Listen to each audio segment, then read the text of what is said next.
Bonjour et bienvenue dans cette vidéo qui vous présente donc le calcul d'indice en base 100 par rapport à une valeur pour une année donnée. Donc ici j'ai pris les indices en base 100 par rapport au prix de l'année 2000. Alors si l'indice est en base 100, ça veut dire que en 2000 j'ai une valeur de 100. Un indice n'a pas d'unité, donc on laissera la valeur de 100 telle qu'elle. Ma valeur de référence étant le prix de 25 euros.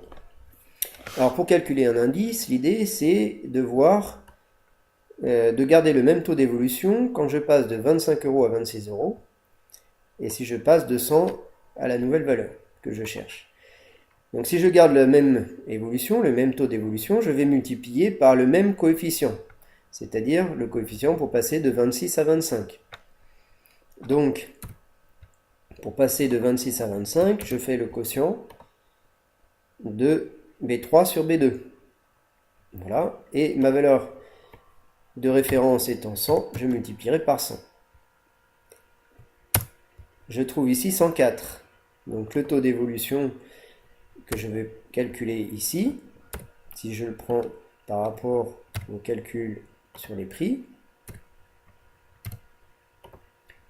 il est de 4%. Et pour passer de 100 à 104, j'ai bien augmenté de 4% aussi. Donc j'ai bien ici le même taux d'évolution, mais il va falloir que ce soit par rapport à l'année 2000, toujours l'année de référence. Donc voilà ici le calcul de l'indice. On utilise donc le coefficient multiplicateur par 100, donc qui revient à faire le calcul que j'ai mis en évidence sur la formule tableur. Alors pour que ce soit adapté au glisser-coller, il faut toujours faire référence au prix des 25 euros. Donc je bloque ici la ligne 2. Je reste sur la même colonne, je n'ai pas besoin de bloquer le B. Pour toujours faire référence au prix de 25 euros. Quand je fais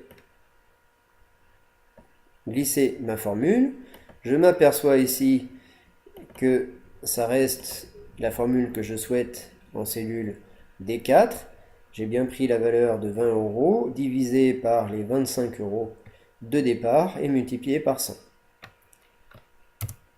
Si j'adapte au glisser-coller la formule du taux, pour toujours faire référence au prix de 2000,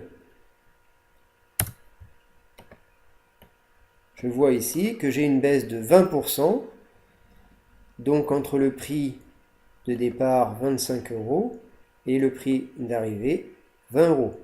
Je baisse bien de 20% quand je passe de 100 à 80.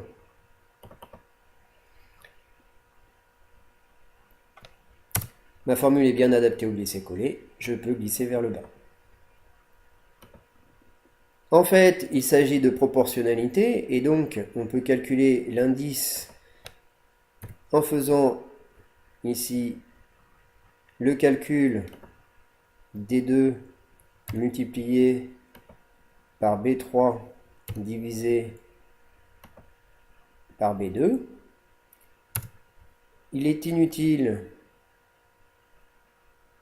Ah pardon, ici c'est 100, excusez-moi. Je vais recommencer le calcul. Voilà. Donc, D2 multiplié par B3 divisé par B2, donc par simple proportionnalité, sans bloquer, on peut retrouver exactement les mêmes valeurs que dans la colonne D. Donc voilà une deuxième formule qui utilise la proportionnalité pour calculer les indices en base 100 de l'année 2000. Voilà pour cette vidéo. Merci, à bientôt.